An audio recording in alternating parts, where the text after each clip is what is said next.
Jóvenes ilustres, ¿cómo están? Espero que muy bien. Bueno, pues en esta ocasión vamos a ver el capítulo 8 de este maravilloso libro que se titula Historia del siglo XX del gran historiador Eric Hobsbawm.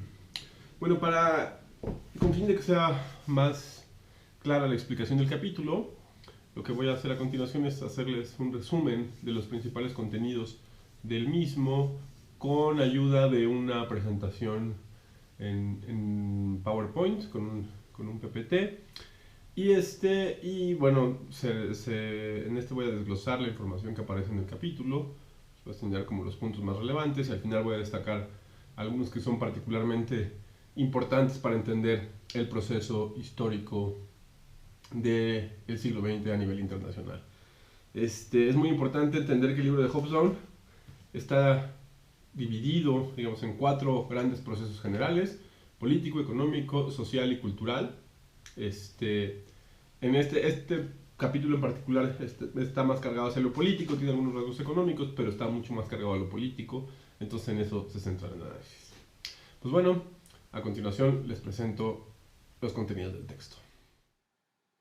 Jóvenes ilustres, pues bueno, aquí va el resumen del capítulo 8 del libro de Eric Hobsbawm, que trata sobre la Guerra Fría.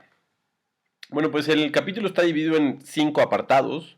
Los apartados no tienen título, pero gracias a sus contenidos podemos señalar que el primero aborda en términos generales a la Guerra Fría, qué es la Guerra Fría, el tiempo que dura, etcétera, etcétera.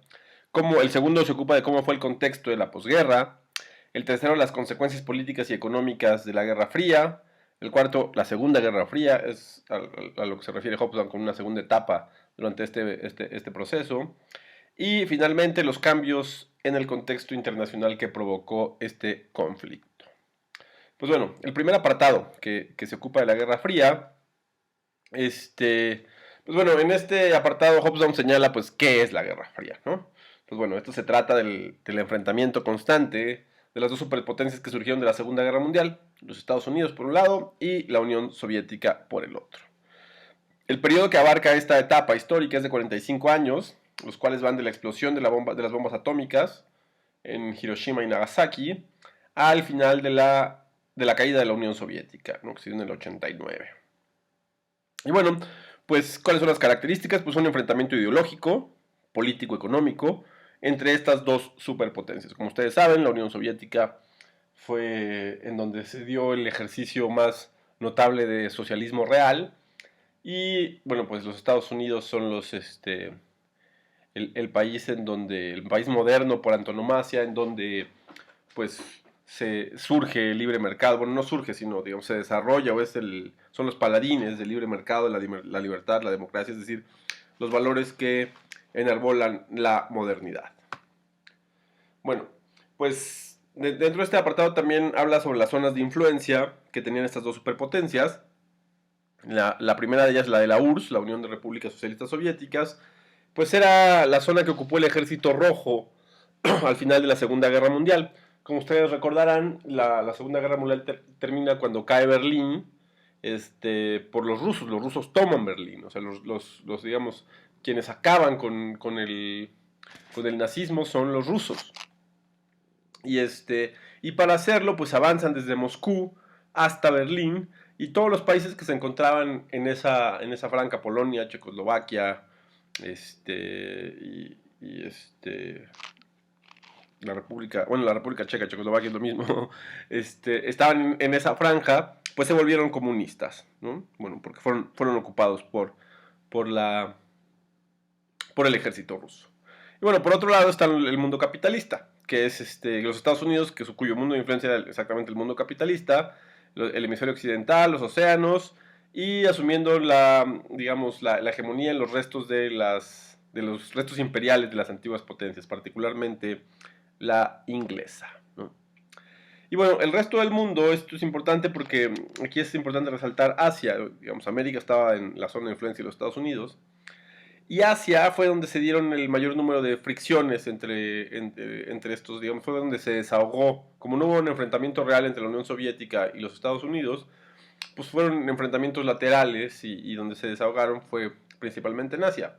Corea y Vietnam son un claro ejemplo de ello. Y además, pues bueno, en China los comunistas triunfaron en el 49. Y además de esto, en Asia también pues estaba la ocupación unilateral de Japón por los Estados Unidos. Después de las bombas, los estadounidenses tomaron el control de Japón y ahí establecieron una ocupación unilateral. Bueno, ese fue el primer apartado.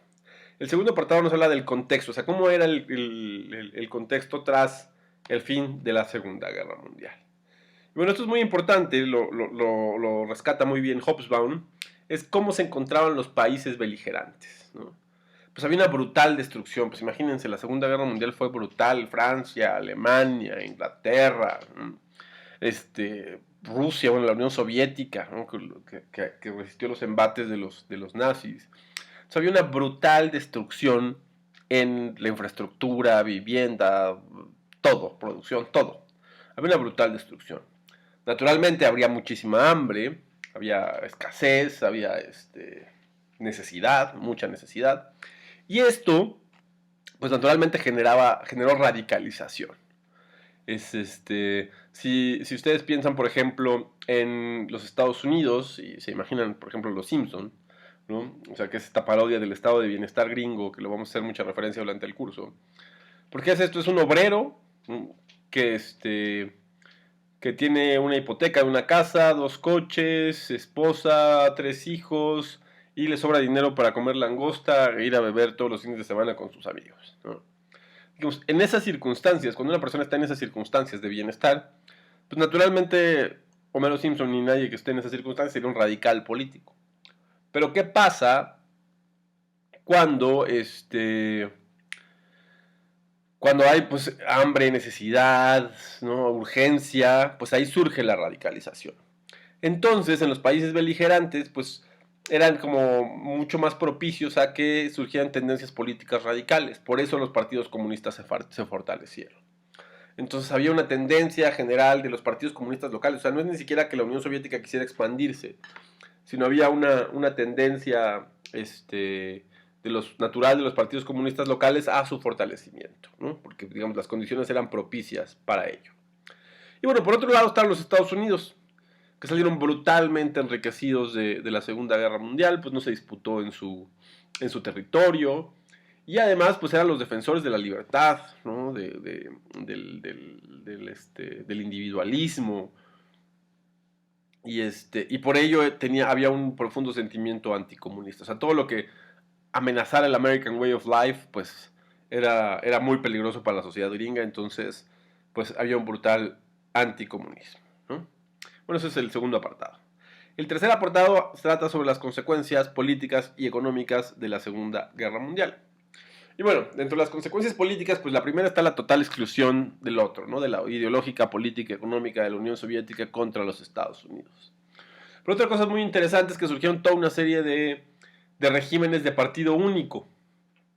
Además de los comunistas, que pues como todos sabemos eran regímenes de partido único, en países anticomunistas como Japón e Italia también surgieron partidos únicos. Bueno, por no hablar de España con la dictadura de Franco.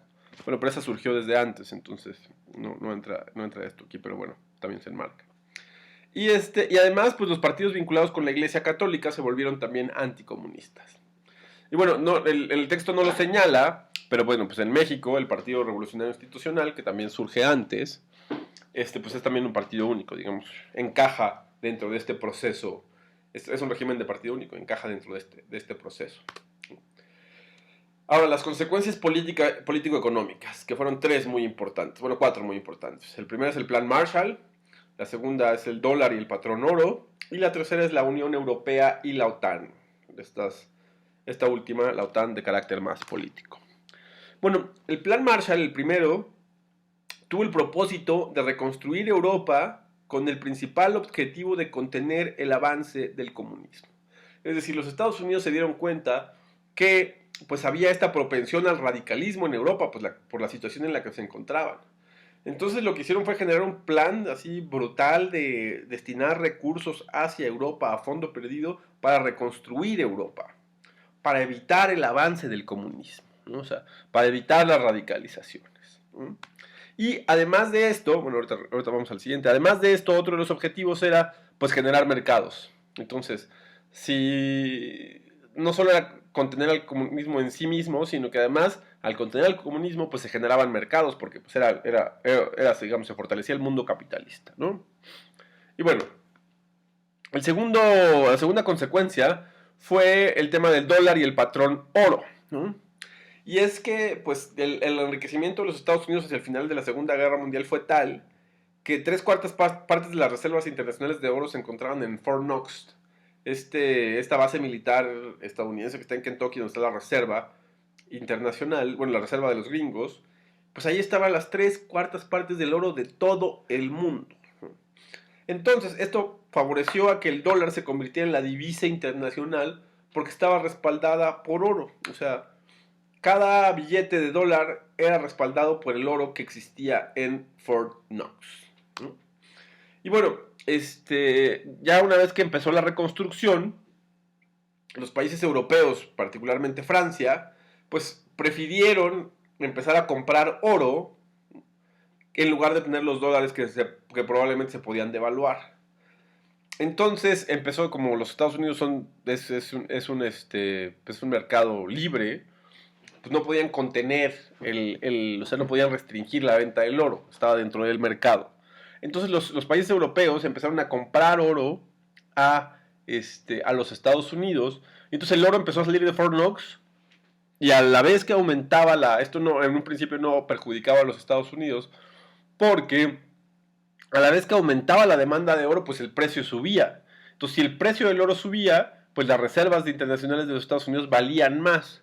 Entonces, en un primer momento, digamos, era una especie de, bueno, pues sí, me estoy deshaciendo del oro, pero en realidad no estoy perdiendo valor, porque el oro está incrementando su valor. O sea, no estoy perdiendo riqueza, porque el oro está incrementando su valor. Entonces, a pesar de que tenga yo menos oro, pues tengo la misma riqueza, porque el oro que tengo vale más conforme me demandan. ¿Mm? Pero bueno, esto pues no perduró, porque pues empezó a salir mucho oro, se empezó digamos, a desperdigar por varios países, y esto propició que después se generara una serie de confederación de países que tenían el oro, y al final pues esto se acabó, digamos, no fue posible mantener un control sobre la ubicación de las reservas, etcétera, etcétera, y entonces se acaba en 1971 la convertibilidad del dólar al oro. Es decir, el sistema económico que predominó desde la Segunda Guerra Mundial hasta la década de los 70 cambió, a principios de la década de los 70 cambió, entre otras muchas razones, porque se acabó la convertibilidad del oro con el dólar, por este proceso que les acabo de contar. Y bueno, el siguiente, que también es de orden político-económico, pero que tuvo un surgimiento más político, fue el de la Unión Europea. Que bueno, los Estados Unidos pues querían una Europa unida para contener el comunismo, pero pues orientada a sus propios, digamos, fines o intereses. Y los países europeos, particularmente Francia, pues querían pues un proyecto propio, ¿no? Y para los franceses era muy importante evitar o tratar de evitar pues un nuevo enfrentamiento con Alemania, o sea, su vecino con el que había tenido disputas históricas la Primera y la Segunda Guerra Mundial. Pues entonces lo que hicieron los franceses fue proponer una estructura, una organización internacional que vinculara sus asuntos de manera tal con Alemania Occidental que resultara imposible que volviera a existir un conflicto entre estos dos países, ¿no? Entonces así nace la Unión Europea, como la Comunidad del Carbón y del Acero, en 1951. Después se convierte en la Comunidad Económica Europea o Mercado Común Europeo, la Comunidad Europea, y finalmente, a partir de 1993, la Unión Europea. Y bueno, la última organización está así de más corte político, es la Organización del Tratado del Atlántico Norte, que pues era una alianza militar antisoviética, y esta sí, a diferencia de lo que buscaban los franceses con la Unión Europea, pues esta unión sí se tuvo que basar en el rearme y fortalecimiento económico de Alemania, porque era muy importante para los Estados Unidos pues contar con todas la mayor de las fuerzas posibles para su enfrentamiento ideológico, político y económico con la Unión Soviética. Entonces, la OTAN sí implicó el rearme y el fortalecimiento de Alemania. Y bueno, el apartado cuarto trata de la Segunda Guerra Fría, y aquí hay un tema que es muy interesante, bueno, varios temas. Pero bueno, lo que dice Hobson es que empezaron a suceder una serie de acontecimientos durante la década de los 60 y principios de los 70, bueno, principios y durante toda la década, que propiciaron que hubiera un cambio y una revitalización del conflicto de la Guerra Fría, ¿no? Primero hubo la crisis de los misiles en Cuba. Ustedes saben, los soviéticos intentaron instalar misiles en la Cuba de Fidel Castro, y hubo esta crisis en 1962. Después hubo un relajamiento de la tensión internacional con el establecimiento del teléfono rojo. Entonces en los 60 pues como que la Guerra Fría se empezó como a relajar, digamos, el enfrentamiento se empezó a relajar. Pero en la década de los 70, pues bueno, el primer punto es que termina el patrón oro, el fin del patrón oro, y esto pues bueno, naturalmente debilita a los Estados Unidos porque ya no eran ellos los poseedores de las reservas internacionales de oro, o sea, los poseedores dominantes de las reservas internacionales de oro. Después viene otro tema que es muy importante, que es la guerra del Yom Kippur de 1973, que ahora la vamos a ver a detalle. Después viene el inicio de la crisis económica global de 1973, vinculada con la guerra del Yom Kippur. Después viene el fin de la guerra de Vietnam de 1975, que fue una derrota para los Estados Unidos, o fue vista como una derrota, ¿no?, para los Estados Unidos. Y después viene la tercera ola de revoluciones, que también representó un fortalecimiento para la Unión Soviética, ¿no? Y bueno, la guerra del Yom Kippur. ¿Esto por qué es importante? Bueno, ¿qué es y por qué es tan importante? Pues bueno, es un conflicto entre una confederación de países árabes encabezados por Egipto y Siria contra Israel. Esta inició con el ataque de las fuerzas egipcias y sirias a los territorios ocupados por los israelitas el día del Yom Kippur, que es en octubre y es el día más sagrado del calendario religioso judío, también conocido como el día de la expiación. Y bueno, lo que sucedió aquí fue que los países árabes, miembros de la OPEP, en su intento por apoyar a la confederación que encabezaban los egipcios y los sirios, pues amenazaron con embargar o empezaron a recortar el suministro de petróleo a los países que apoyaban a Israel. Bueno, Israel y a los países que apoyaban a Israel en Europa Occidental. Entonces, al hacerlo, se dieron cuenta que podían manipular el precio de los barriles del petróleo, ¿no? Entonces, hasta ese momento, que había sido un mercado de compradores, se convirtió en un mercado de productores, porque los miembros de la OPEP, los países árabes, pues eso, se percataron de que al restringir la oferta, hacían que la demanda creciera y por lo tanto que los países consumidores o los compradores estuvieran dispuestos a pagar más por el petróleo. Entonces esto fue un cambio radical. Es la guerra del Yom Kippur y este embargo del petróleo explica por qué los países árabes ahora, digamos, el enriquecimiento de los países árabes y que hay en este momento, porque fue la acumulación de la riqueza que se dio durante la década de los 70 después de la guerra del Yom Kippur. Bueno, después de darse cuenta de esto en la guerra del Yom Kippur. Entonces, por eso es tan importante. Y esto también es muy importante porque pues, nos va a servir para explicar las crisis económicas en México de finales de los años 70, ¿no? Pero bueno, el tema central aquí es: los países árabes, miembros de la OPEP, se dieron cuenta de que podían, al restringir la cantidad de crudo en el mercado, se dieron cuenta de que podían manipular su precio. Entonces, pues pasó, al menos durante la década de los años 70, a ser un mercado de productores. Y bueno, la tercera ola de revoluciones, finalmente, entre las que está, por ejemplo, la revolución iraní, ¿no? Se dieron en la segunda mitad de la década de los 70, y pues toda una serie de regímenes africanos y asiáticos se pasaron al bando soviético, lo que le facilitó a la URSS pues bases militares, digamos, amplió su zona de influencia, y esto se hizo que la URSS se fortaleciera. Además de que en ese contexto Brezhnev tenía una retórica muy optimista sobre la Unión Soviética, que no duró pues más de 10 años, porque en el 89 cayó la Unión Soviética, ¿no? Pero entonces esto hizo que se revitalizara el conflicto, porque hubo una serie de derrotas que sufrieron los estadounidenses, ¿no? Vietnam, la pérdida del patrón oro, la guerra del Yom Kippur y el precio del petróleo, y bueno, después de la ola de revoluciones, pues los soviéticos se fortalecieron. Entonces esto es lo que Hobsbawm llama la Segunda Guerra Fría, por el fortalecimiento de la URSS, el debilitamiento de los Estados Unidos. Y bueno, la respuesta a estas humillaciones de los Estados Unidos se dio pues con una serie de ataques a blancos fáciles para, digamos, lavar sus, digamos, para elevar la moral, ¿no? Después de las derrotas que sufrieron en Vietnam, etcétera, etcétera. Entonces invadieron a la isla caribeña, la isla caribeña de Granada, atacaron a Libia y, bueno, invadieron Panamá, ¿no? Entonces fue, digamos, una manera de reivindicar al pueblo estadounidense y al gobierno estadounidense de las derrotas que sufrieron en la década de los años 70. Y bueno, solo señala Hobsbawm que el trauma de los Estados Unidos de las derrotas en los 70 solo se sanó gracias a la caída inesperada de la Unión Soviética.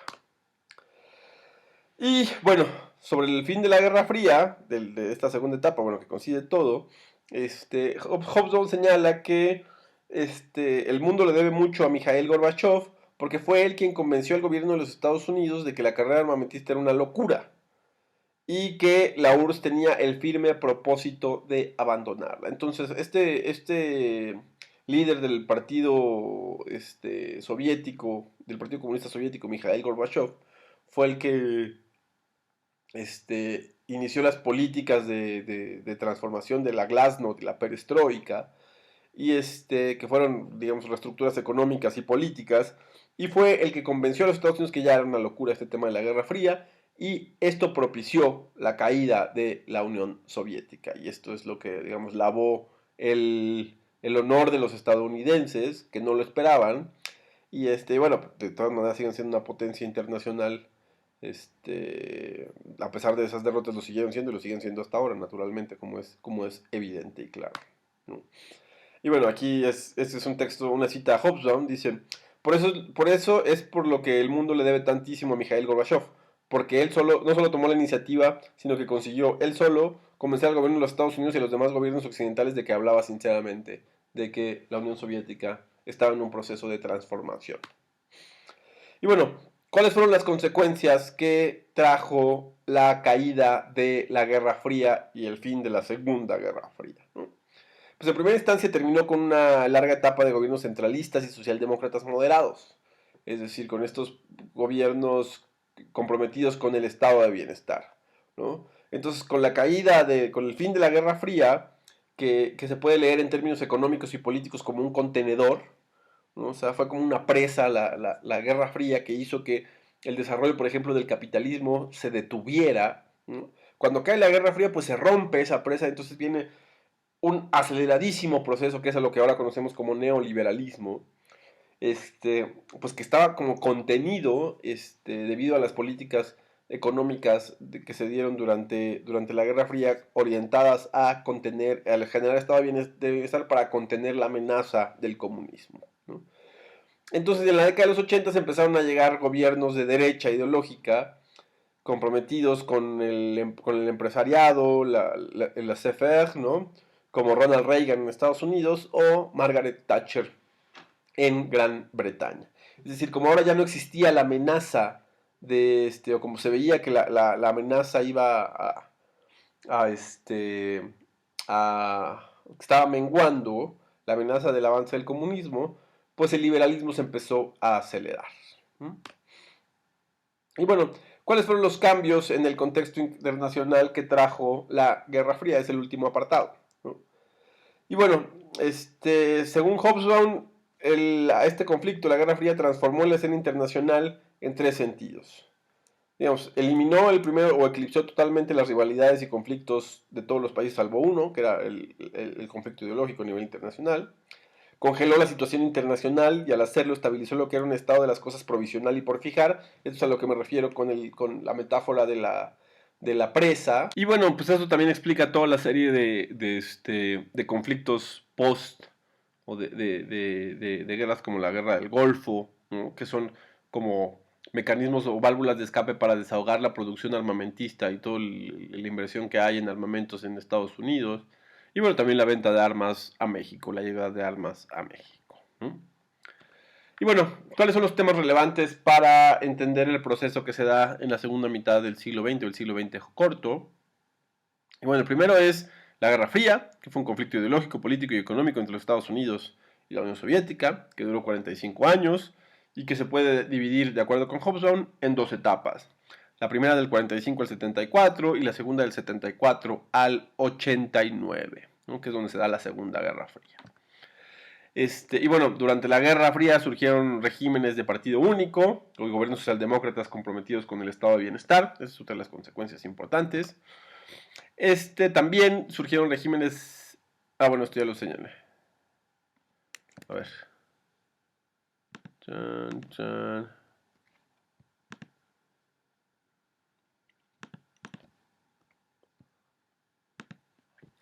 Otro de los aspectos a destacar es que durante la Guerra Fría surgieron regímenes de partido único y gobiernos socialdemócratas comprometidos con el estado de bienestar. También surgió en la Unión Europea como un mecanismo para evitar un nuevo enfrentamiento entre Francia y Alemania y después como un contrapeso hacia la hegemonía de los Estados Unidos. Otro punto a resaltar es que el Plan Marshall fue un programa económico de rescate para los países de Europa Occidental que tuvo como su principal objetivo el contener el avance del comunismo, esto es muy importante, y que otro de sus objetivos fue el de reconstruir Europa para generar mercados para los productos estadounidenses. El siguiente punto que es muy importante es el de la guerra del Yom Kippur, es este conflicto árabe-israelí que se dio en octubre de 1973 y cuya principal consecuencia fue la del cambio en el mercado del petróleo crudo, ya que a partir de ese año y hasta finales de la década de los años 70, los productores del petróleo determinaron el precio del barril de crudo. Pues bueno, jóvenes, esto es a grandes rasgos lo que trata el texto de Hobsbawm. Siempre, independientemente de que este resumen pueda resultarles ilustrativo, no siempre es importante hacer una lectura particular del texto para sacar pues las impresiones propias a partir de los conocimientos que ustedes tienen. Pues bueno, cualquier duda, envíen sus comentarios o preguntas. Espero que estén muy bien y hasta la próxima.